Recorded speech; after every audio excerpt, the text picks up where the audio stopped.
एक बार एक भिखारी अपने जीवन से परेशान हो चुका था, क्योंकि उसे अपने जीवन को चलाने के लिए भीख मांगना पड़ता था। उसे हर एक चीज़ के लिए भीख मांगना पड़ता था।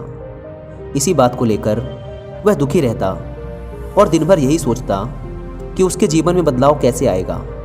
यह सोचकर वह निराश हो जाता। वह हर दिन देखता कि बहुत सारे निराश लोग, आंखों में आंसू लिए लोग और विभिन्न चिंताओं से परेशान लोग गौतम बुद्ध की तरफ जाते और वापस लौटते समय वे लोग बहुत ही खुश होते थे। वह भिखारी यह नहीं समझ पा रहा था कि गौतम बुद्ध उनके साथ ऐसा क्या करते थे कि वे बेहद खुश हो जाते थे। वापस लौटते हुए लोगों के हाथों में ना तो ढेर सारे पैसे होते थे और ना ही सोने चांदी। तो फिर ऐसा क्या होता था कि लोग बुद्ध के पास से लौटते वक्त इतना खुश हो जाते थे।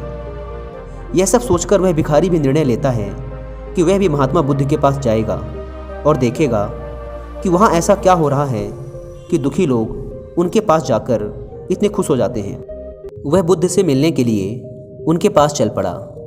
जहाँ बुद्ध मौजूद थे वहाँ बहुत लंबी लाइन लगी हुई थी। वह भिखारी भी लाइन में लग गया और लाइन में लगकर अपनी बारी का इंतजार करने लगा।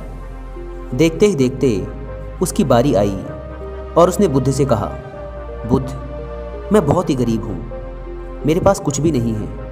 मुझे अपना जीवन जीने के लिए भी दूसरों से भीख मांगनी पड़ती है। अब आप ही बताइए कि मैं अपने जीवन को कैसे बेहतर कर सकता हूँ। यह सब सुनकर बुद्ध ने कहा, तुम गरीब नहीं हो, तुम्हें ऐसा लगता है क्योंकि आज तक कभी तुमने किसी के लिए कुछ भी नहीं किया। ना ही तुमने कभी किसी को दान दिया, ना ही तुमने दूसरों के लिए कुछ किया। यह सब सुनकर भिखारी के मन में एक आशंका जाग उठी।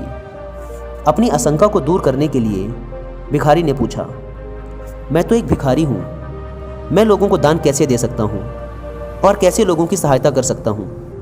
मुझे तो खुद अपना जीवन चलाने के लिए दूसरों से मांगना पड़ता है।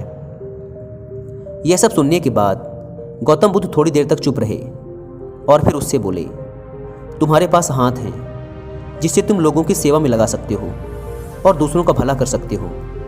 इसके अलावा तुम्हारे पास मुंह है जिससे तुम लोगों से अच्छी अच्छी बातें कर सकते हो और दूसरों का हौसला बढ़ा सकते हो। यह सब करके भी तुम दूसरों की सहायता कर सकते हो। जरूरी नहीं कि दान सिर्फ पैसों से किया जाए। हम चाहें तो हम शिक्षा का भी दान कर सकते हैं, चाहे तो अन्न का भी दान कर सकते हैं।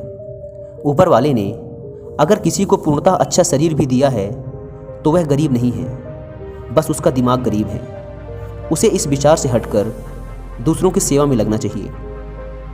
बुद्ध की यह बातें सुनने के बाद वह भिखारी बहुत ज़्यादा खुश हो गया और अब उसका मन संतुष्ट था। उसने वहीं बुद्ध के ही सामने निर्णय लिया कि आज के बाद वह भीख मांगना छोड़ देगा और कुछ न कुछ अच्छा काम करेगा। दोस्तों, हम सब इस बात की चिंता में समय बर्बाद करते हैं कि हम गरीब हैं, लेकिन यह सत्य नहीं है। सत्य तो ये है कि जब तक हमारा शरीर पूरी तरह से बेहतर है तो हम उसका उपयोग करके आगे बढ़ सकते हैं और खुद के जीवन को बेहतर बना सकते हैं। अगर कोई व्यक्ति सिर्फ अपनी गरीबी पर ध्यान दे और उसे बदलने की कोशिश ना करे तो वह मूर्ख है। इसके अलावा हमें इस कहानी से यह भी सीख मिलती है कि दान सिर्फ धन का ही नहीं, शिक्षा, भोजन, अच्छे विचार आदि का भी किया जा सकता है। अगर आपके पास धन नहीं है तो आप शिक्षा का दान कर सकते हैं या फिर आप दूसरों के लिए अच्छे विचारों का भी दान कर सकते हैं। और इन दानों से अंततः हमारे समाज की भलाई ही होती है और हमारा समाज ऊपर ही उठता है।